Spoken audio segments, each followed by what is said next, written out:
Merci Nicolas pour cette présentation. Merci aux deux Nicolas de me donner l'occasion de faire une petite conférence au Midi de l'Antiquité. Je précise que c'est ma deuxième conférence au Midi de l'Antiquité, puisque quand ça s'appelait encore les Midi des études anciennes, j'étais venu, donc c'était il y a 7 ans, et j'avais fait un exposé qui s'intitulait « Le mystère de la 8e bucolique ». Ce titre aguicheur avait attiré dans la salle du conseil pas moins de 9 personnes, dont la plupart sont encore là aujourd'hui, et je les en remercie. Depuis, donc, j'ai été, comme Nicolas l'a dit, assistant, j'ai travaillé sur la poésie néo-latine, mais je n'ai jamais vraiment quitté ni Virgile, ni les bucoliques, et ni cette 8e bucolique sur laquelle j'ai tellement travaillé. D'ailleurs, en fin d'exposé, je reviendrai un petit peu sur cette 8e bucolique, comme ça, la boucle sera bouclée. Mon exposé sera davantage une promenade littéraire et philologique qu'une communication scientifique. Je ne suis plus chercheur sinon au forum, et donc je peux me permettre ce genre d'escapade hors des sentiers de la science. Du reste, le paysage s'y prête. Hop. Pas la technique, mais le paysage, oui. Puisque c'est un pays de cocagne où les montagnes d'Arcadie, qui sont le théâtre des bucoliques virgiliennes, bien, côtoient les massifs provençaux de l'Étoile et du Garlaban. Car notre guide du jour, vous le savez, est né au pied du Garlaban, à Aubagne. Il s'appelle Marcel Pagnol. Le voilà. Alors, rapidement, Marcel Pagnol, c'est l'homme que rien n'arrête. Il était destiné à devenir professeur dans les lycées, mais il abandonne très vite la carrière pédagogique pour embrasser la carrière artistique et plus précisément tragique. Donc il devient un auteur de théâtre à succès. Voilà quelques œuvres.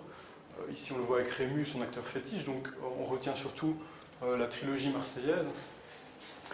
Mais le théâtre très vite ne lui suffit plus, donc parallèlement à son travail donc, sur les scènes parisiennes, il passe derrière la caméra, comme on dit, devient scénariste, réalisateur et puis bientôt producteur. Il fonde une espèce de cité du cinéma dans les collines de Provence, une espèce de Cinecittà à la française. Alors peut-être pour les fans, est-ce qu'on peut peut-être identifier certains films? On va faire un petit quiz. Ceci par exemple. Oui, j'ai vu des lèvres remuer. C'est Topaz, hein, l'instituteur qui donne des cours de morale. Celui-ci est peut-être plus facile. La femme du boulanger, bravo. Celui-ci, voilà, la première version de Manon des Sources. Et ceci, c'est moins connu, Angèle. Bon, quelques titres rapidement. Voilà, le cinéma. À 50 ans, Pagnol a raflé tous les honneurs. Il est même admis à l'Académie française. Il est même le premier cinéaste qui est admis à l'Académie française. Et après cette carrière donc couronnée de succès, il se consacre à des travaux plus personnels. D'une part, la novélisation, c'est-à-dire le passage du film à un roman de Manon des Sources, dont il fait un diptyque intitulé L'eau des collines, avec Jean de Florette, Manon des Sources. Et il consacre aussi ses années à la rédaction de ses souvenirs d'enfance. Donc il raconte, grosso modo, l'histoire de sa petite famille, de son amitié campagnarde avec le petit paysan Lily des Bellons. Donc il y aura plusieurs volumes, La gloire de mon père, Le château de ma mère, Le temps des secrets et Le temps des amours ne paraîtra qu'à titre posthume. Alors curieusement, ces ouvrages intimes ont rencontré un public, un succès retentissant, ont touché beaucoup de monde et font aujourd'hui davantage que ces films la gloire de Pagnol. Alors pour ma part, je suis venu à Pagnol par le cinéma, via les adaptations cinématographiques de la fin des années 80, début des années 90. Hein. Donc j'ai été très marqué par Jean de Florette, Manon des Sources, hein, Emmanuel Béard, dansant toute nue en jouant de l'harmonica, c'est quelque chose qui vous marque quand vous avez 12-13 ans. Évidemment, La gloire de mon père, Le château de ma mère, magnifié par la musique de Vladimir Cosma, est porté par un acteur exceptionnel qui est Philippe Cobert. Alors, pour l'anecdote, Philippe Cobert joue à partir de demain au Jean Villard pendant 15 jours. J'ai contacté sa société de production, il serait venu avec plaisir, mais malheureusement il y a une interview en ce moment à l'RTBF. Donc voilà, ça aurait été une belle pub pour les Midi de l'Antiquité, Philippe Cobert. On a failli avoir Philippe Cobert dans la promotion. Donc, des films, je suis venu évidemment au roman un peu plus tard, Et ça a été une très belle surprise de découvrir, quand je me suis intéressé au bucolique dans le cadre de mes études, de voir que mon cher Marcel Pagnol s'était intéressé lui aussi à cette œuvre de Virgile. Et on va lui demander directement pourquoi il a traduit les bucoliques. Bien maintenant, cher Marcel Pagnol, je voudrais que nous parlions un peu pour nos auditeurs, nos téléspectateurs, des bucoliques de Virgile que vous venez de traduire en vers et qui viennent de paraître chez Grasset. Pourquoi vous êtes-vous intéressé à Virgile et aux bucoliques? Bien, n'est-ce pas, lorsque j'étais élève au lycée, j'étais assez fort en latin. Non pas pour une aptitude particulière, mais parce que mon grand-père et ma grand-mère ne parlaient que provençal. Alors, et puis, dans mon village, on parlait provençal continuellement. Et quand on sait le provençal et le français, on a un très gros avantage sur les gens du Nord, comme nous disons, pour apprendre le latin. Alors, j'étais assez ferré en latin, et en seconde, quand j'ai découvert les bucoliques de Virgile, j'ai retrouvé les bergers de mes vacances, ce n'est pas des bergers, c'est des chevriers, des chevriers de la chaîne de l'Étoile. Je me suis très vivement intéressé aux bucoliques et j'ai commencé à les traduire. Donc voilà, ce qui a poussé Pagnol à sa traduction, ce sont les affinités linguistiques et les affinités d'univers, on va dire, entre le monde de son enfance et le monde livresque des bucoliques.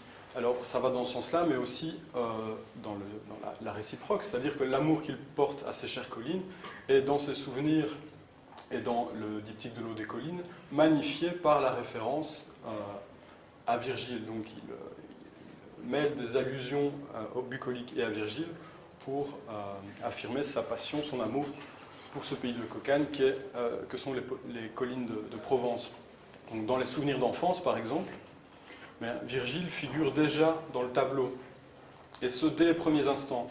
Ainsi, quand Pagnol décrit la première promenade dans les collines qui le mène à sa maison de vacances, il dit « Un parfum puissant s'éleva comme un nuage et m'enveloppa tout entier. C'était une odeur inconnue, une odeur sombre et soutenue, qui s'épanouit dans ma tête et pénétra jusqu'à mon cœur.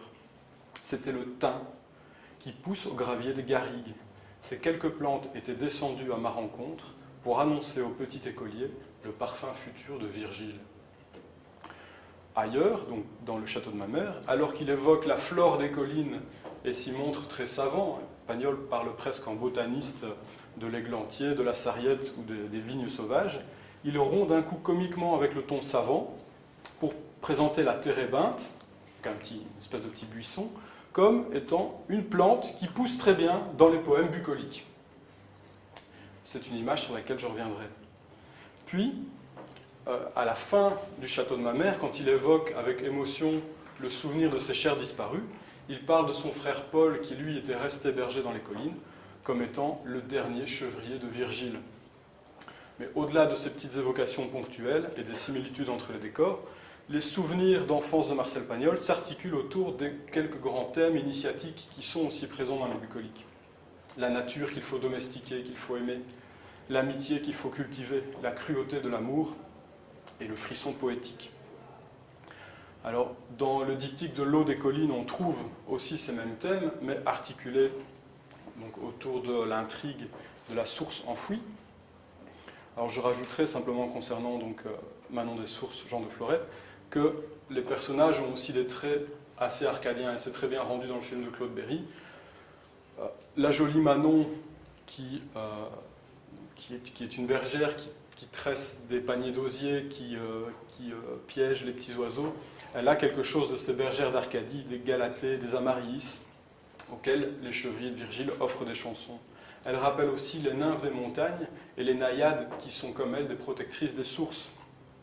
En négatif, eh bien, le pauvre Ugolin, avec son physique disgracieux et son odeur fétide, fait à côté de cette beauté une pâle figure de faune ou de satire. Vous voyez ces scènes où Daniel Auteuil, qui interprète Ugolin, se crapahute à travers les broussailles pour observer Manon. Il s'est même ceint la tête de branchage pour passer inaperçu. C'est vraiment le tableau du satyre qui courtise la naïade. J'en viens donc à la traduction des bucoliques. Si j'ai choisi de parler de ça avec vous aujourd'hui, c'est parce que cette traduction, je la trouve premièrement assez belle. Je trouve que Pagnol, si on découvre un Pagnol bon poète, habile technicien du vers français, qu'il fait sonner, souvent très juste. Cette traduction aussi me plaît parce que elle est assez souvent incongrue et comique. C'est-à-dire que Pagnol prétend, je cite, « serrer d'aussi près possible le texte virgilien ». Or, quand on lit sa traduction, on se rend rapidement compte qu'il a de l'exactitude et de la littéralité, une conception très marseillaise, si vous voyez ce que je veux dire. Troisièmement, cette traduction est intéressante parce qu'elle respire l'expérience du vrai berger. Pagnol, c'est peut-être un des seuls traducteurs et commentateurs de Virgile qui ait eu une véritable expérience de berger. Il connaît ce monde et le monde agricole. C'est pour ça qu'il se justifie « Et in Arcadia ego ». Moi aussi, j'ai gardé les chèvres avec Ménalque et j'ai cherché le bouc perdu. Sur les collines de Provence, dans les ravins de Baume-Sourne, au fond des gorges de Pastan, j'ai suivi bien souvent mon frère Paul, qui fut le dernier chevrier de l'Étoile. Il était très grand, avec un collier de barbe dorée et des yeux bleus dans un beau sourire. Il portait la grande houlette en bois de cade, et comme Ménalque, il savait de jouer de l'harmonica, qui n'est rien d'autre qu'une flûte de Pan perfectionnée. Il jouait de vieux petits airs venus du fond des temps. Il avait aussi composé des fugues qu'il jouait avec les réponses de l'écho des trois bergers. Il fallait d'abord chercher la bonne distance, puis quand il l'avait trouvée, il lançait la première phrase et l'écho reprenait pendant qu'il attaquait la seconde. Ces petits concerts étaient d'une beauté magique. L'excuse de cette traduction, c'est la phrase que je vous cite, l'excuse de cette traduction en vers français des bucoliques, qui est peut-être la 50e, c'est qu'elle ne prétend pas à l'érudition, c'est celle du frère d'un berger. Alors, j'ai retenu quelques passages où l'on voit justement ces interférences entre les souvenirs, la vie privée et ce que dit le texte, littéralement virgilien. Donc voilà un petit échantillon du manuscrit de ces bucoliques à la Pagnol. Alors justement, il est difficile de parler d'une traduction des bucoliques sans consacrer un petit point au tout début, c'est-à-dire Titir et tout patulai recubans. Donc, même si ce n'est pas le passage le plus réussi par Pagnol, il est intéressant parce qu'il va nous illustrer ces quelques moyens, donc comment techniquement Pagnol a transposé les hexamètres latins en français. Donc, premièrement, on voit qu'il a fait le choix de l'alexandrin rimé. Titir sous ce hêtre au très large rameau, étudiant les airs de frêle chalumeau, tu cultives en paix la muse forestière. Mais moi, je vais franchir la borne et la frontière, car du toit de son père, on a chassé le fils. Nous quittons nos guérets et la douce patrie. Toi, Titir, alangui sous une ombre fleurie, tu fais redire au bois le nom d'Amaris.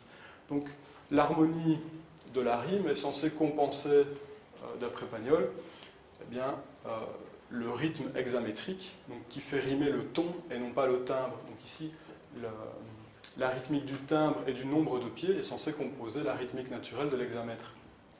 Alors on voit que Pagnol a changé les proportions, donc il n'a pas pris comme Paul Valéry l'avait fait. Ici c'est la traduction de Paul Valéry. Paul Valéry avait respecté le principe un vers latin, un vers français.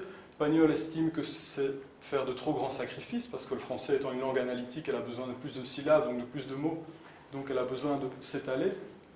Donc il dit dans sa préface qu'il choisit une proportion 2 vers latins, 3 vers français, mais en fait il déborde très souvent. Et alors 3 vers français pour 2 vers latins, c'est juste un peu plus qu'il n'en faut. Ce qui fait que Pagnol est obligé de ménager ce qu'on appelle des chevilles. Par exemple, certains mots ici ne trouvent pas leur équivalent dans le latin. C'est le cas de fleuri. Sous une ombre fleurie, vous ne trouvez rien de fleuri dans cette ombre. C'est une petite extrapolation qui lui permet de faire une rime pratique avec, évidemment, patrie.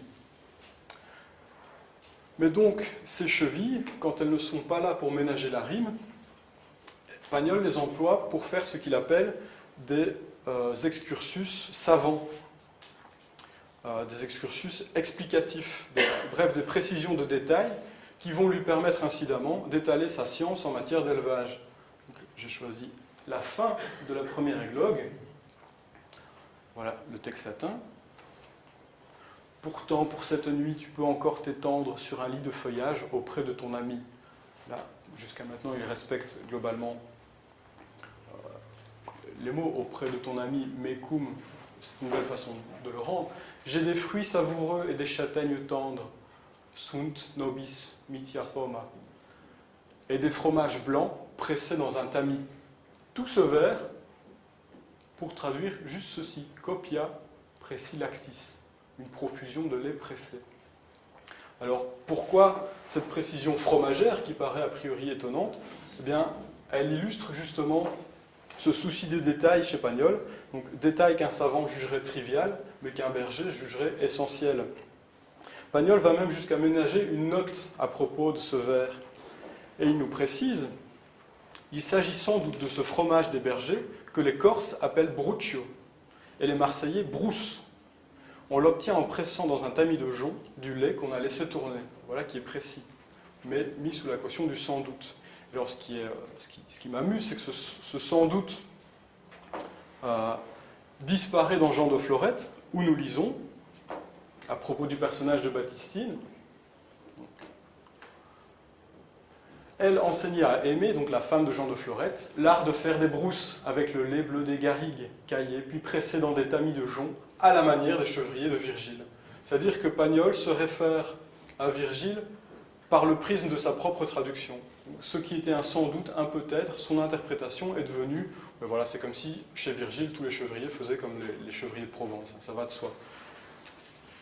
Alors, ce genre de façon de provençaliser comme ça le paysage arcadien, c'est quelque chose qui est très prégnant, notamment dans la description de la faune et de la flore. C'est-à-dire que, par exemple, dans sa version, la vibourna, donc un petit buisson qu'on traduit généralement par la viorne, devient la clématite. Clématite qui est une des plantes provençales par excellence. La saliunca, la valériane, devient de la lavande. Ben oui, pourquoi pas? La lavande, ça manquait un peu dans le tableau de Virgile. Et le caseus, on revient toujours au fromage, devient une tome. Alors, tous ces petits exemples illustrent ce que j'appelais le parasitage de l'expérience sur la lettre. Mais c'est une démarche que, encore une fois, Pagnol assume. Il s'en vante presque, d'ailleurs, dans son commentaire à la troisième églogue. Là, je vais passer une petite partie. Où il résout un grave problème d'exégèse en se basant justement sur son expérience de berger. Alors, le problème posé aux philologues est le suivant. Donc, pour rendre une joute poétique intéressante, deux chevriers, Damétas et Ménalque, ont parié très gros. Damétas a parié une génisse, littéralement, donc Vitula, une génisse dont il dit qu'elle est capable de nourrir 2 veaux, et Ménalque a lui parié une coupe en bois sculpté, très précieuse. Les champs amébés vont bon train, jusqu'à ce que Palémon, leur voisin à tous les deux, qui a été pris comme arbitre de la joute poétique, interrompt le concours sur ces mots.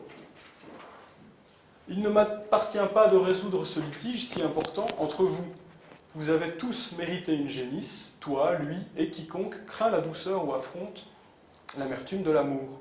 Fermez les courants, mes enfants, les prairies sont abreuvées. Alors, les philologues, les commentateurs se sont arrachés les cheveux sur ce passage, au point que certains supposent le texte altéré. Quels sont ces rivos? Qui sont ces puéris? Beaucoup supposent que Palémon parle métaphoriquement des rivières. Ce seraient les flots de la poésie. Il demande à ses voisins d'arrêter ce flot poétique qu'il submerge. Voilà, qui est sans doute pas assez prosaïque pour Marcel Pagnol, puisque voilà l'interprétation qu'il propose, donc en note à la troisième églogue. Je ne savais pas comment interpréter la conduite de Palémon, ni sa générosité, lorsque le hasard me conduisit à la foire de Conches, en Normandie, et me fit traverser le marché aux bestiaux. La vue des êtres et des choses est plus riche d'enseignements que l'examen minutieux des mots. Voilà son parti pris. Confrontant Virgile et le luisant bétail que j'avais sous les yeux, je découvris aussitôt ce que je savais déjà, c'est-à-dire qu'une génisse est une jeune femelle qui n'a jamais porté. J'en conclus aussitôt que la Vitula de la troisième églogue, qui vient à la traite 2 fois par jour et qui de plus nourrit 2 veaux, n'est plus une génisse, mais une jeune vache en pleine prospérité, une vache toute neuve. Il y en avait 4 qui me regardaient. Je demandai leur prix à leur maître en blouse bleue, qui fumait sa pipe et me regardait d'un air finaud, comme il est d'usage chez Maupassant. Après m'avoir affirmé que ces bêtes n'avaient vélé qu'une fois, il me dit assez familièrement « Parce que c'est toi, mon gars, je te l'ai fait à 40 000 par tête. » Un fin connaisseur qui m'accompagnait trouva ce prix tout à fait raisonnable. Il l'était sans doute sur le marché de Conches, mais dans la troisième églogue, il me parut démesuré. Il faut que Damétas ait une bien grande certitude de sa victoire pour risquer un enjeu de 40 000 francs. Vous voyez, comme l'interprétation pagnolaise. De plus, cet admirable Vitula n'est pas à lui, puisqu'il n'est que le gardien du troupeau de son voisin Égon. Pour Ménalque, qui habite chez ses parents, il commence par refuser. Comme nous le comprenons, que se passerait-il dans une famille savoyarde si le fils, en rentrant le soir, disait tout à coup « J'ai perdu la roussette dans un concours de flûte ». Et Pagnol de conclure en disant que le concours poétique en question, est évidemment truqué. Chacun des chanteurs a fait un pari, a proposé un enjeu, en sachant très bien qu'il ne tiendrait pas son pari, et aucun des deux n'est disposé à le donner en cas de défaite. Quant à Palémon, il est bien informé de cette tradition, de cette espèce d'insolence traditionnelle des bergers qui s'invectivent. C'est pourquoi il ne désigne pas de vainqueur, parce que le vainqueur n'aurait pas manqué de quereller l'autre sur son dû. Donc Palémon détournerait l'attention des deux chanteurs sur une actualité plus pressante, l'arrosage de son pré. Voilà une interprétation très prosaïque. De toutes celles que j'ai lues, c'est sans doute à la fois la moins étayée, mais la plus convaincante. C'est ça la spécificité de sa traduction de Pagnol. Alors j'en viens à un dernier point concernant cette traduction. C'est la tendance, donc c'est déjà assez peu dire que d'affirmer que Pagnol tire les bucoliques virgiliennes à lui. Et dans certaines tournures, dans certains motifs et certains passages, sa traduction transpire, reflète ses souvenirs d'enfance. Alors, je ne sais pas si certains se souviennent de l'épisode principal de La gloire de mon père, qui est la chasse aux Bartavel, ce qu'il appelle l'épopée synégétique des Bartavel. Donc les Bartavel, ce sont des perdrix rouges. Et cet épisode se conclut par une phrase vraiment capitale, puisqu'elle donne son titre au roman. « Et dans mes petits poings sanglants d'où pendaient 4 ailes dorées, j'ai haussé vers le ciel la gloire de mon père en face du soleil couchant. » Avec l'image tirée du film. Alors il est curieux de constater, mais sans doute est-ce une lecture forcée, que la chute du char de Phaéton et la métamorphose qui s'ensuit des sœurs de Phaéton est évoquée avec une phraséologie et des sonorités assez voisines. Les sœurs de Phaéton pleurent l'adolescent, foudroyé dans l'éclat de sa gloire éphémère. Serrant leur tendre chair dans une écorce amère, ils dressent vers le ciel 3 zones gémissantes. C'est peut-être un peu excessif, je vois que c'est moyennement convaincant en le disant maintenant. Plus convaincant peut-être la traduction d'une petite chanson adressée à Galatée. Donc, cette fois, Pagnol passe en décasyllabes. Et alors là, vraiment, il se fait plaisir sur le développement de ce petit poème qui n'est jamais composé que de 5 vers. Il va presque dédoubler chaque vers.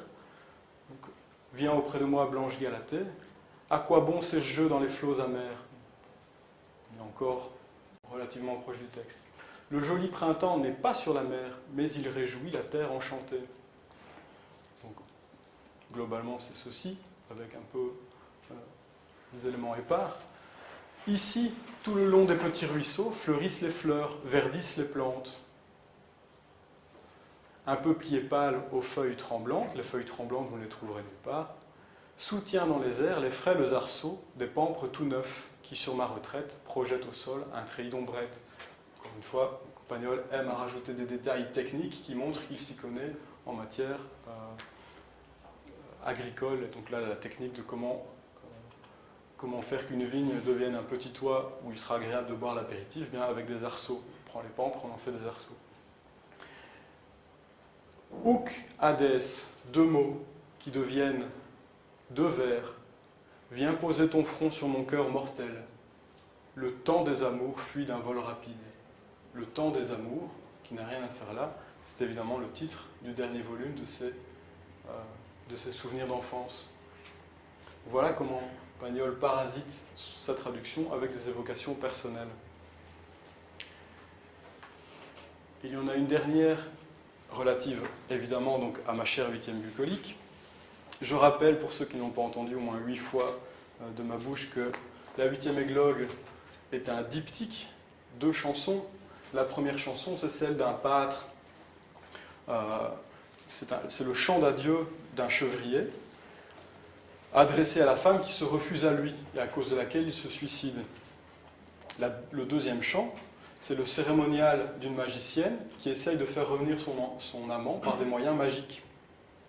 Alors, ces 2 passages ont fortement influencé, je crois, Pagnol pour décrire le personnage d'Hugolin. Pour ceux qui se souviennent de Manon des Sources, Hugolin, en se suicidant, adresse une lettre très pathétique à Manon des Sources. Il y a des similitudes avec le chant de Damon, donc la première partie. Quant au cérémonial magique, il y a cette scène atroce dans Manon des Sources où Hugolin se coud littéralement sur le cœur une relique de Manon, un bandeau que Manon avait abandonné, il le prend et se le coud sur le torse. Eh bien, ce cérémonial magique, dans le livre, est décrit avec plus de détails, notamment l'enfouissement d'objets ayant appartenu à Manon. Eh bien, ça, c'est quelque chose qu'on retrouve dans la 8e bucolie. Mais ici, ce dont je vais parler, c'est du lien avec ses souvenirs. Donc, voilà la traduction qu'il propose. Alors, ici, donc c'est tiré du premier chant, donc c'est le chevrier qui va se suicider. Avant d'en arriver au geste fatal, il se rappelle du jour où il est tombé amoureux de cette jeune fille à cause de qui il se suicide. Et donc, il nous fait un peu le tableau du paradis des amours enfantines, on pourrait dire. Il se souvient, dans nos enclos, je t'ai vue petite, cueillant avec ta mère des fruits couverts de rosée. Toute petite, un jour à l'aube, voyez, à l'aube, c'était couvert de rosée devenu à l'aube, liberté qu'on peut comprendre. Avec ta mère, tu vins cueillir des fruits au jardin de mon père. C'est moi qui vous guidais. Jusque-là, ok. Alter abundecimo tum meiam akeperat anus. Le vers qui a posé problème parce techniquement il est un peu compliqué. Donc, ça dit l'autre année à partir de la 11e venait de me cueillir. C'est-à-dire, je venais d'avoir 11 ans ou 12 ans selon que ce soit un calcul inclusif et tout ça, vous verrez avec des gens plus au fait des mathématiques antiques.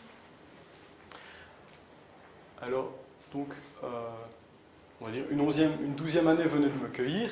Déjà, je pouvais toucher, depuis le sol, les frêles rameaux, les rameaux fragiles.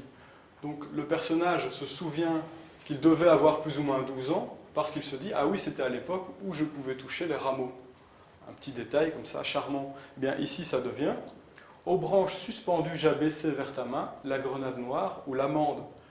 Pour Pagnol, s'il se souvient qu'il pouvait toucher les rameaux, c'est pas un détail qui lui permet de se rappeler son âge, c'est parce qu'il se dit, ah ben oui, ce petit garçon amoureux, il se souvient qu'il pouvait toucher les rameaux parce que comme ça, il pouvait présenter les fruits à la petite fille. Fruits qui sont d'ailleurs devenus une grenade et une amande, évidemment, les fruits de la Provence. Ut vidi, ut perii, ut me malus abstulit error. Aussitôt je l'ai vu, aussitôt je fus perdu. Une errance funeste, un égarement de malheureux m'a emporté. Je n'avais pas 12 ans, j'étais déjà perdu. Et là-dedans, il reste ceci. Description physique de Nisa. Petite main dorée, œil noir, lèvres gourmandes. Ceci, ça sort de nulle part. Eh bien, on retrouve cette description physique dans les souvenirs de Pagnol.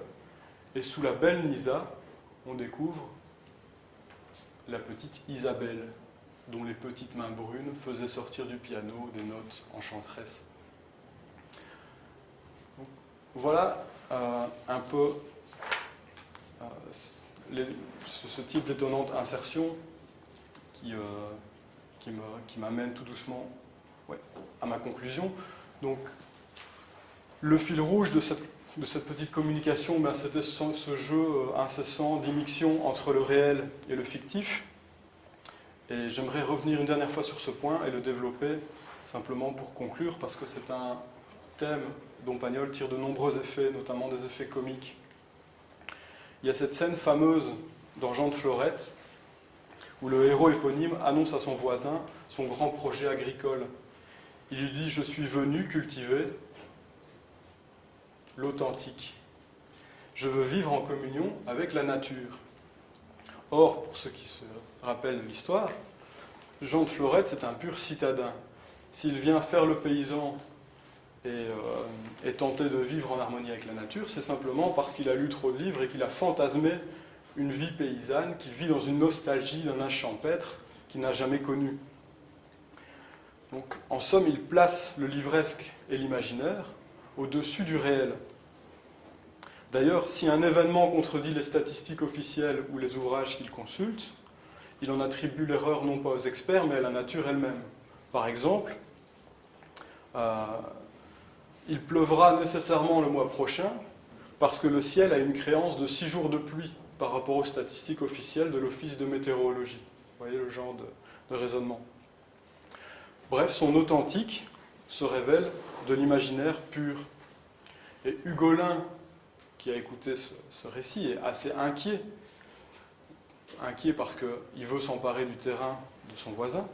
Il va trouver son oncle, le personnage du Papé, redoutable Papé, et lui rapporte naïvement les propos de Jean de Florette.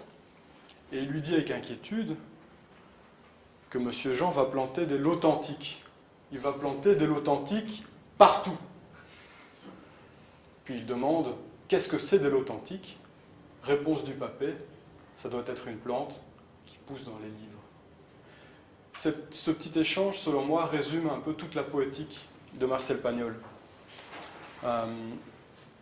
De temps en temps, il est le Papé, il est le cynique, le roublard, qui ramène les choses éthérées et poétiques à un niveau très prosaïque.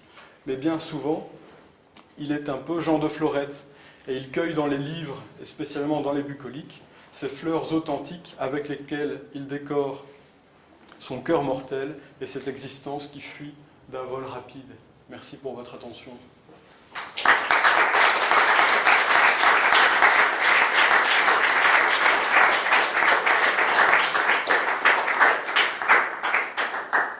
Je peux en bonus track peut-être lire un extrait du Temps des secrets où on assiste à la toute première leçon de latin de Marcel Pagnol.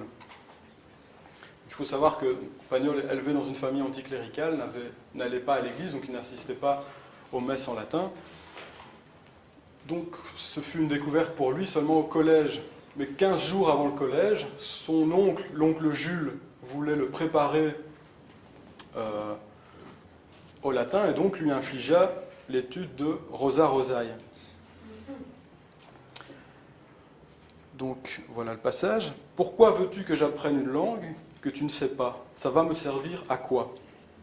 Il réplique « Si l'on n'a appris que le français, on ne sait pas bien le français. Tu ne t'en rendras compte que plus tard. » Je fus consterné par cette réponse qui le condamnait lui-même. De plus, les 12 cas de cette rose étaient une bien étrange surprise. Je demandai à l'oncle Jules à quoi ça sert 12 noms pour la même fleur. Voilà ce que vous pourrez dire à vos élèves donc, quand vous irez enseigner. Il ne se fit pas prier pour nous déplier ce mystère. Explication d'ailleurs terrifiante, les mots latins changeaient sans cesse de visage selon leur fonction, ce qui permettait de les placer n'importe où. J'en conclus que je ne saurais jamais le latin. Voilà un peu comment se termine ce passage. Et voilà la première leçon. La dernière leçon de latin de Pagnol fut assez funeste parce qu'il était sur son lit d'agonie à l'hôpital et les médecins parlaient latin entre eux pour épargner à leurs patients l'évocation pénible de sa fin imminente. Donc il a appris sa mort toute proche en latin parce que les médecins croyaient évidemment qu'il ne comprenait pas. Et ça va donc jusqu'à cette épitaphe. Alors toujours sur Pagnol et le latin, on peut se faire un petit... vous allez choisir entre pourquoi étudier le latin et l'école sur le latin. Il y a une actualité récente, c'est-à-dire qu'il y a eu un reportage de RTBF, je ne sais pas s'il a pas mal tourné dans le petit sérail des latinistes, où on interroge des étudiants, des élèves de Florette, je crois, en leur demandant est-ce qu'ils ont pris le latin, pourquoi ils l'ont pris, est-ce qu'ils ont été forcés à le prendre. Puis on interroge une pédagogue, est-ce que le latin est utile? Si vous allez à RTBF, sur le site de la RTBF, vous tapez le latin, vous devriez trouver ça. Pagnol a donné son petit avis, sa petite opinion sur ce point. Marcel Pagnol, vous avez consacré près de 30 ans de votre vie à traduire les bucoliques de Virgile. Vous pouvez donc très savamment, en connaissance de cause, nous parler de l'intérêt du latin. Aujourd'hui, on dit couramment qu'à l'époque atomique, le latin est une triste chose bien inutile pour les études. Qu'en pensez-vous? Je trouve que c'est tout à fait absurde et qu'il serait très dangereux de supprimer ce qu'on appelait autrefois en somme les humanités. Pour les remplacer par quoi? Par la science, mais d'apprendre le latin ne gêne guère pour apprendre la science. Et de mon temps, il y avait 2 sections de sciences. Il y avait la section D, où on ne faisait que des sciences. Il y avait la section C, où on faisait le latin sciences. Et bien j'ai vu par la suite que tous mes camarades qui étaient en latin sciences sont passés devant ceux qui n'avaient pas fait de latin. D'ailleurs, il me semble dans la vie, c'est peut-être un point de vue un peu personnel, qu'il y a 2 sortes de gens parmi ceux que je fréquente. Il y a ceux qui savent le latin et ceux qui ne le savent pas. Voilà. Hormis cette dernière phrase excessive, tout ce qu'a dit Pagnol, c'est exactement l'argumentaire de la psychopédagogue qui nous disait que voilà, les latinistes n'étaient évidemment pas handicapés pour faire des sciences dures. Alors, on en vient donc à la deuxième vidéo. Donc, que serait l'école sans le latin? Est-ce que c'est raisonnable d'imaginer une scolarité sans latin? C'est-à-dire que, si je vous comprends bien, en supposant qu'on diminue le nombre d'heures du latin, vous croyez que l'esprit même de la civilisation se basculera? Mais sans aucun doute. Et on ira de plus en plus alors vers la spécialisation. Et on finira par dire, puisqu'on parle toujours du point de vue utilitaire, on finira par dire à quoi bon apprendre l'optique, la physique à un garçon qui veut faire de l'électricité? Et il finira par ne connaître qu'un seul chapitre de la physique. Et on dira, il le connaîtra à fond. Précisément, non, je ne crois pas, parce qu'il ne comprendra pas quel est le rapport de ce chapitre, précisément, avec tout le reste de la science. Voilà la prophétie accomplie de Marcel Pagnol.